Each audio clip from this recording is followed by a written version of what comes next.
우리 1절 한 번 더 읽겠습니다. 16장 1절입니다. 시작.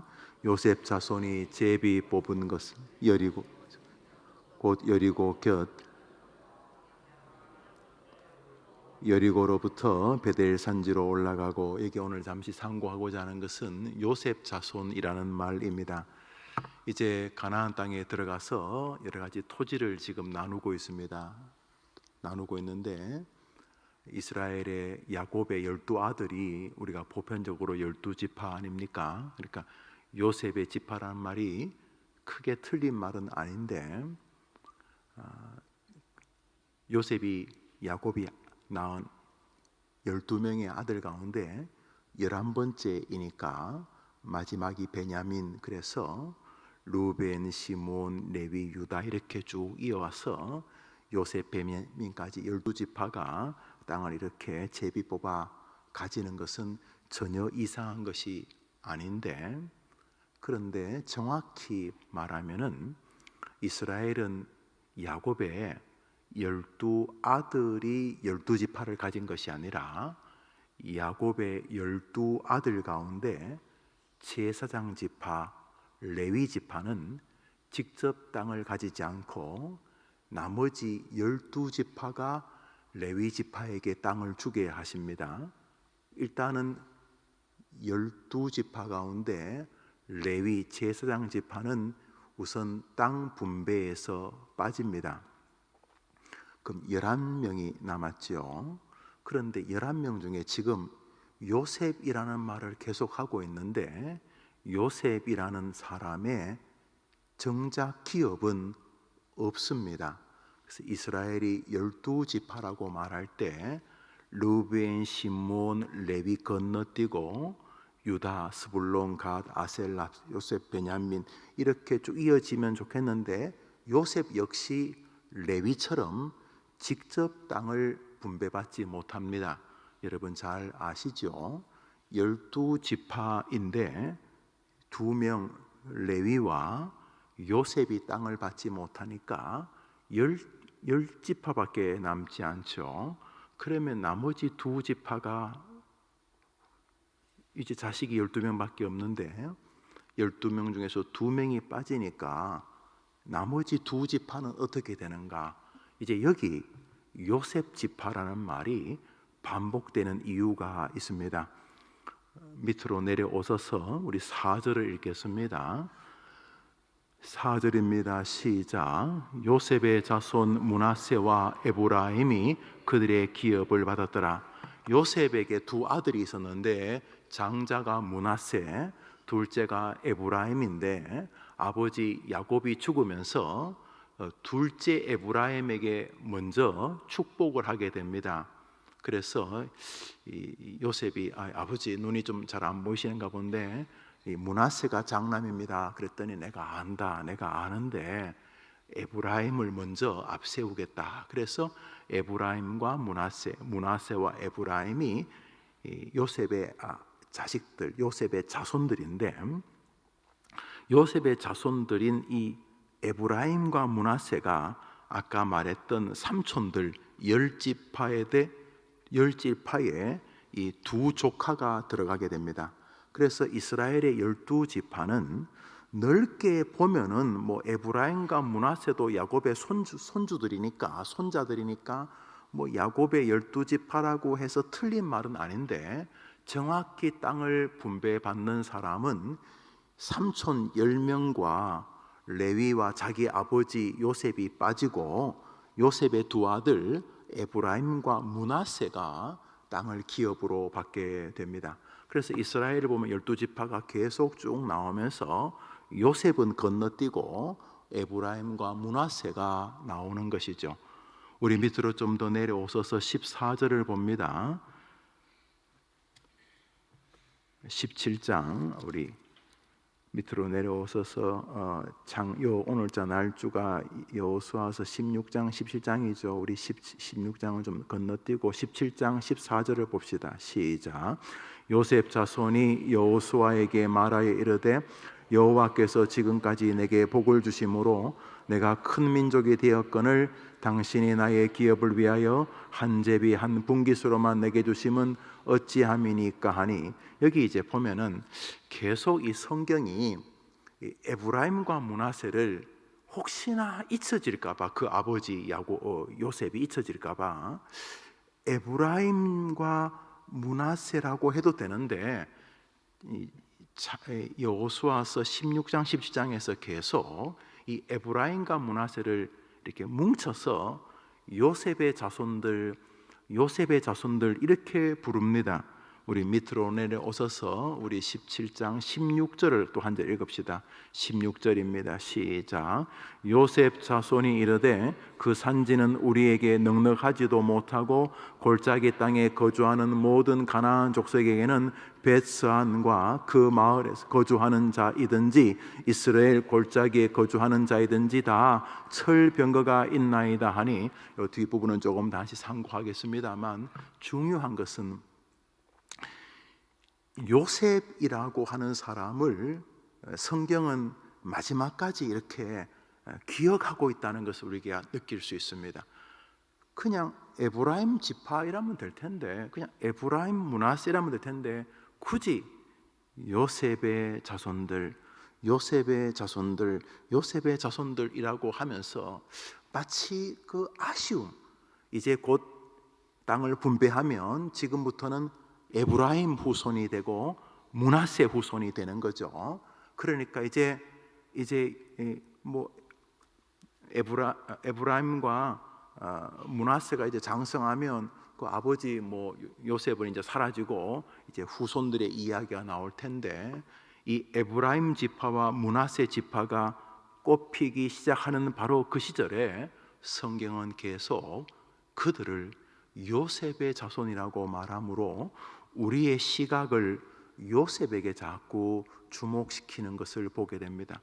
이 한두 절도 아니고 계속 반복해서 그냥 에브라임 므낫세 그러면 될 텐데 자꾸 요셉의 자손들이라고 말함으로써 하나님 마음에 요셉이라고 하는 사람이 아주 즐거움으로 남아있다는 것을 알 수가 있습니다. 또한 다른 모든 형제들은 한 지파씩 받는데 요셉은 두 지파를 받는 거예요. 왜냐하면 루벤이라고 하는 맏아들이 한 지파를 받았는데 루벤이 영원히 살겠습니까? 루벤이 죽었으면 루벤 아들이 그 기업을 잊지 않겠습니까?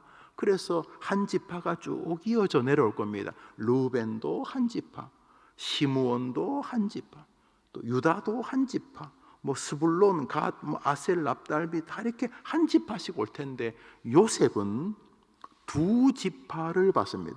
구약에서 장자의 조건 중에 하나가 유산을 2배로 받는 것입니다.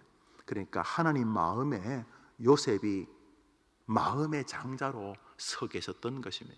여기 이제 우리 모든 부모의 보이지 않는 숙제가 있는 것이죠.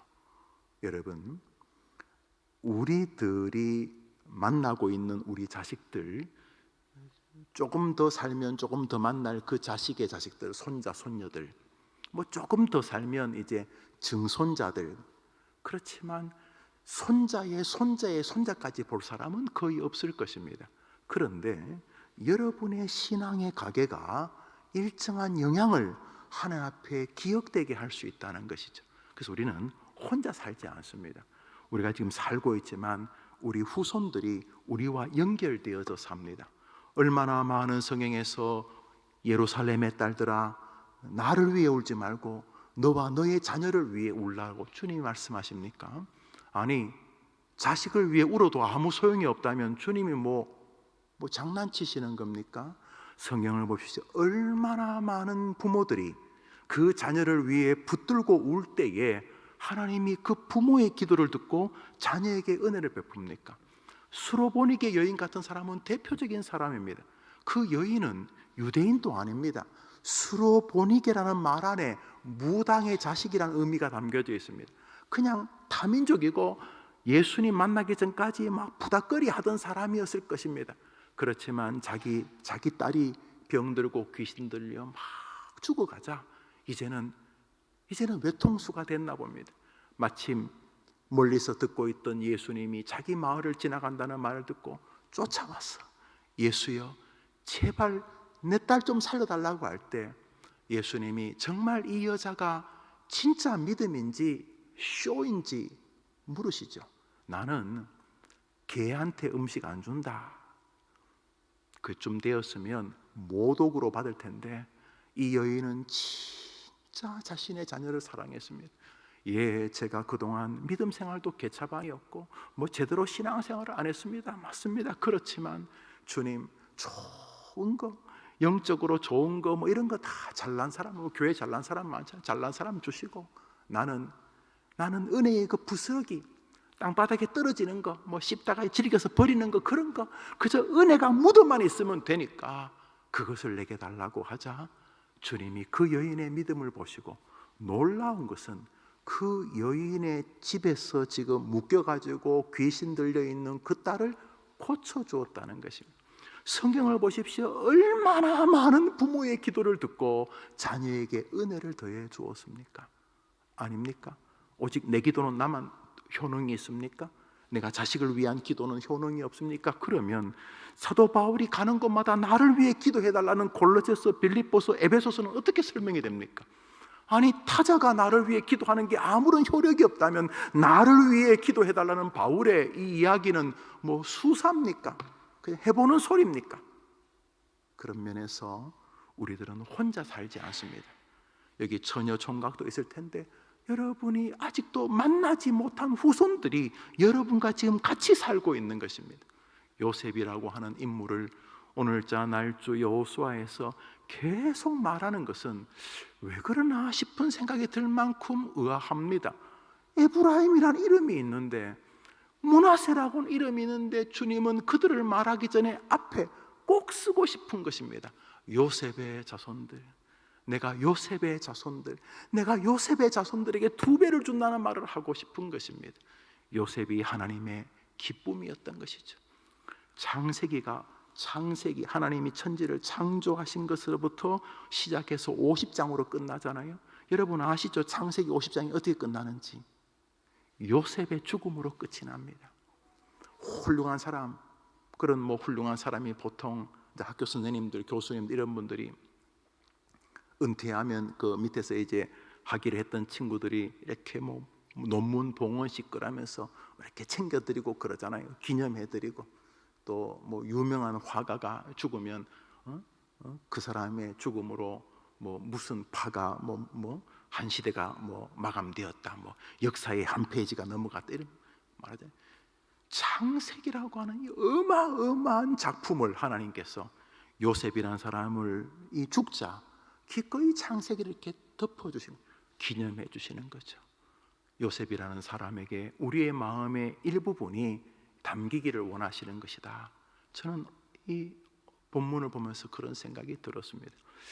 두 번째로 여기 부모의 사명이 있고 동시에 또 한 가지 사명이 있습니다.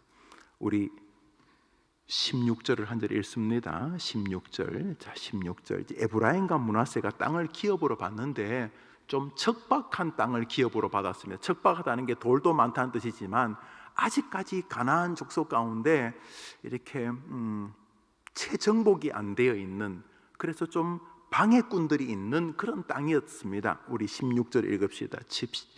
여호수아서 17장 16절 시작. 요셉 자손이 이르되 그 산지는 우리에게 넉넉하지도 못하고 골짜기 땅에 거주하는 모든 가나안 족속에게는 벳스한과 그 마을 거주하는 자이든지 이스라엘 골짜기에 거주하는 자이든지 다 철병거가 있나이다니. 이게 적이 세다는 철병거.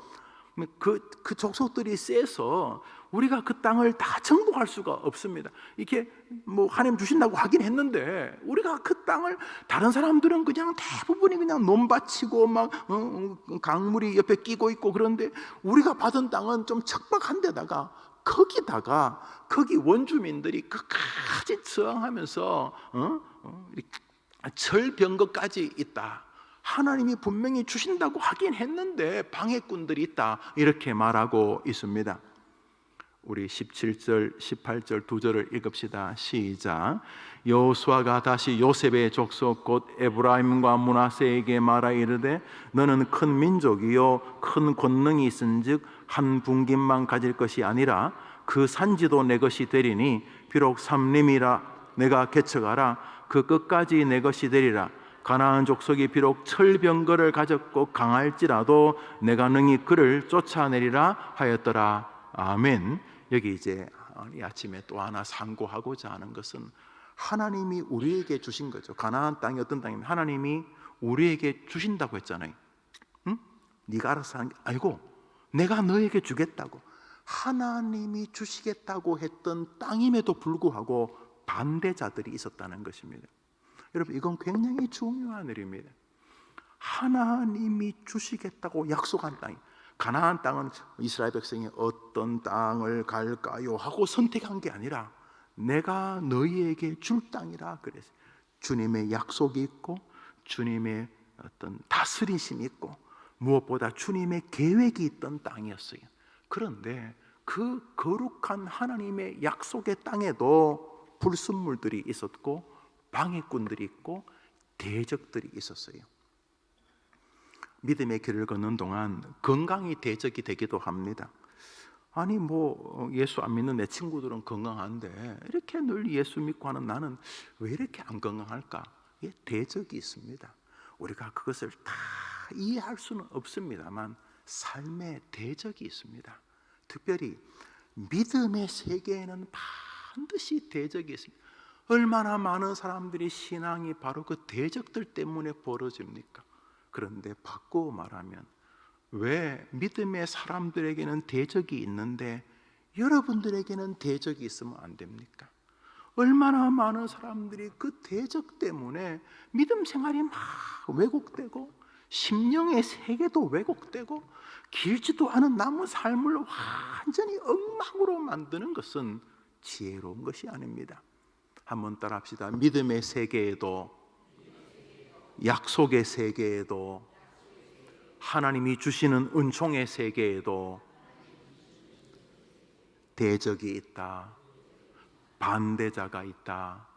여러분이 믿음의 길을 걷는 동안 제가 건강을 이야기했습니다만 건강만이 아니라 사람, 환경, 여건 수많은 대적들이 있는데 여호수아가 에브라임과 므낫세 여기서도 요셉의 자손이라 요셉의 자손들에게 뭐라고 말합니까? 하나님이 너희와 함께 할 것이니 너희가 그 땅을 개척하고 너가 그 땅을 하나님과 함께 정복하고 이겨서 승리의 길을 누릴 수 있고 너희들은 큰 민족이 될 것이라고 하지 않습니까? 오늘자 날주 마태복음 22장을 한 절 봅니다. 마태복음 22장입니다.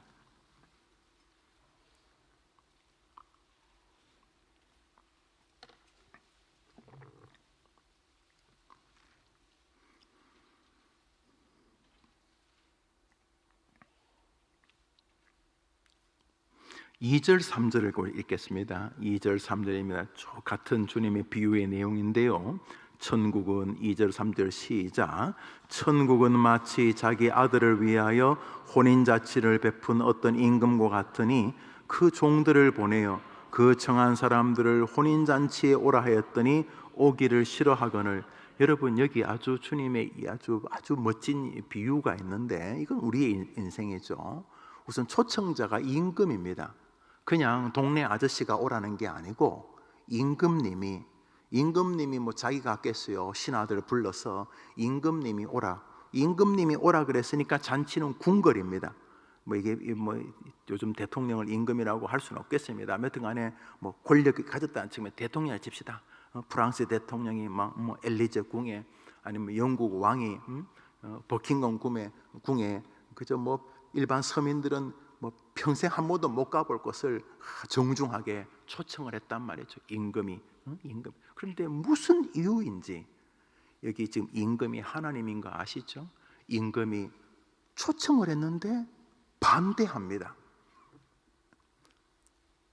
목사가 초청한 정도도 아니고 무슨 대통령이 임금이 그러니까 하나님이 이제 잘 보십시오. 하나님이 초청하는데 반대합니다. 심지어 간청을 하고 꼭 모시고 오라고 했는데 죽여버립니다. 가기 싫다고. 여기 이제 하나님의 심정을 한번 생각해 보십시오. 하나님이 반대를 경험하십니다. 하나님이 의지를 발현했는데 반대합니다. 그러니까 대적하는 거죠. 하나님이 부르시는데도 반대하는 사람들하고 우리들이 살고 있습니다. 많은 사람이 교회 생활하면서 반대했다고 상처를 받고, 사회생활하면서 반대했다고 상처를 받습니다. 사람만이 아닙니다. 몸의 병도 건강하고 싶은 일을 반대하는 게 질병 아닙니까? 그렇지 않습니까? 재정적인 것도 마찬가지고. 그런데 중요한 일은 하나님이 약속한 가나안 땅에서 반대를 경험한 것입니다. 아니 그냥 어쩌다 이 간 땅이 아니고 내가 너희에게 줄 하나님의 약속이 있는 땅에서도 대적자들을 만나는데, 아니 하나님도 자기가 부르는 말을 대적하는데 사람들이 왜 우리가 이 땅을 살면서 모든 사람이 여러분에게 박수를 쳐야 되느냐 말이죠. 물론 그저 인정받고 하면 좋지만은 너무 이상하지 않습니까? 성경에서 대적자들이 믿음의 사람들 앞에 있는데 여러분에게는 늘 프리패스되고 아무도 여러분을 반대 안 하면 그게 축복이 아니라 그게 너무 이상한 거 아니겠습니까?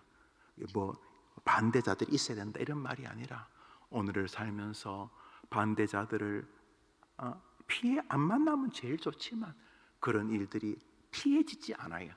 자, 어떻게든지 젊음을 유지하고 싶다고 칩시다.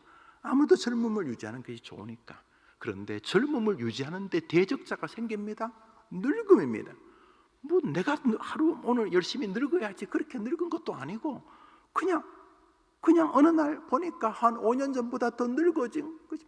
걸음걸이도 둔해지고 일명 총기도 약해지고 그래진 것입니다. 그럼 사람들이 자네 요즘 걸음걸이 이상해. 나야 똑바로 걷고 싶지만은 세월이 나를 그렇게 대적하는 것이죠. 안 그렇습니까? 몸만 늙는 게 아니라면서요. 혈관도 늙는데요. 피도 늙는데요. 피도 나이가 들면 키도 줄어든대요. 뼈도 늙는 거예요. 다 인생에는 대적자들이 있어요. 사랑하는 여러분, 그러면 하나님이 우리를 싫어하시는 것인가? 아니올시다. 주님이 뭐라 그랬습니까?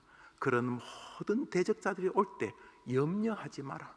너희들이 하나님을 의지하고 그것을 개척해 간다면 더 좋은 세계로 하나님이 너희들과 함께 하실 것이다. 이렇게 말씀하지 않았습니까? 오늘 비유에서도 결국은 하나님께서 자신을 대적하는 자들을 끝내 심판하시고 순종하는 자들을 불러 천국 잔치를 베푸시는 것을 보게 됩니다. 오늘 하루 두 마음을 한번 품어봅시다. 하나는 하나님이 에브라임과 므낫세 이러시면 될 것 같은데 끊임없이 그저 지나가는 그 사람을 어떻게 쓰는지 한 번 더 리마인드 시키고 싶고 어떻게 쓰는지 한 번만 더 그 역사에 우리 성경을 읽는 우리들에게 기억시키고 싶었어. 내가 이 사람 이렇게 좋아한다는 말 하고 싶었어. 요셉의 자손이라고 거듭 말하는 거 보면서 우리 특별히 부모이신 분들, 할아버지 할머니신 분들 우리들의 숙제를 한번 생각해 봅니다. 우리가 세월을 흘러가는데 그냥 흘러가는 것이 아니라 우리가 가면은 똑바르든 삐딱하든 족적이라는 게 남습니다. 제가 해림교회 와서 장례를 지금도 이제 오전에도 제가 장례하러 갈 텐데 사람이 죽으면 그냥 죽는 게 아니고 족적이 남습니다. 목사의 마음에 그 사람의 족적이 남고 교회 역사의 족적이 남고 그 사람은 또 그 사람 집안의 족적이 남지 않겠습니까? 제일 중요한 것은 하나님 마음에 우리의 족적이 남는 것이죠. 다른 사람에게야 이렇게 분치를 해서 이렇게 속일 수 있어도 불가능하지 않겠습니까? 그런 면에서 여러분 오늘 여러분 혼자 사는 게 아니라 여러분의 후손들의 축복과 앞길을 함께 사는 줄 믿고 여러분의 삶이 여러분과 여러분 가문과 후손들에게 복이 되기를 축복합니다. 동시에 오늘 살면서 좀 불편한 일들을 만나거나 참 내가 옳은 것 같은데 좀 반대하는 이들을 만나거나, 혹은 아이고 좀 있던 지병이 좀 많이 심해도져서 그 병 때문에 좀 더 침체하려고 할 때에 오늘 이 말씀, 믿음의 길을 걷는 동안에 반대자와 대적자가 있는 것은 뭐 그래 신난다고 말하기는 어렵지만 전혀 이상한 것이 아니고, 심지어 우리 하나님에게도 인간은 대적하는데 내가 뭐 대단하다고 사람들이 다 박수를 쳐야 되겠나? 낯선 것이 아니고, 이 일을 통해서 도리어 나로 하여금 더 하나님을 의지하게 하고, 더 하나님을 바라보게 하고, 더 하나님께 내 마음을 쏟아나 도움을 구하게 하시는구나, 이 마음 가지고 오늘 살아간다면 오늘 하루 여러분의 삶에 하나님의 은혜가 임할 줄 믿습니다. 우리 주님 가르친 기도로 예배를 마치고 자유롭게 기도하고 하루를 출발합시다. 하늘에 계신 우리 아버지여, 이름이 거룩히 여김을 받으시오며 나라의 마옵시며 뜻이 하늘에서 이룬 것 같이 땅에서도 이루어지이다. 오늘날 우리에게 일용할 양식을 주옵시고, 우리가 우리에게 죄 지은 자를 사하여 준 것 같이 우리 죄를 사하여 주옵시고, 우리를 시험에 들게 하지 마옵시고 다만 악에서 구하옵소서. 태계의 나라와 권세와 영광이 아버지께 영원히 있사옵나이다. 아멘.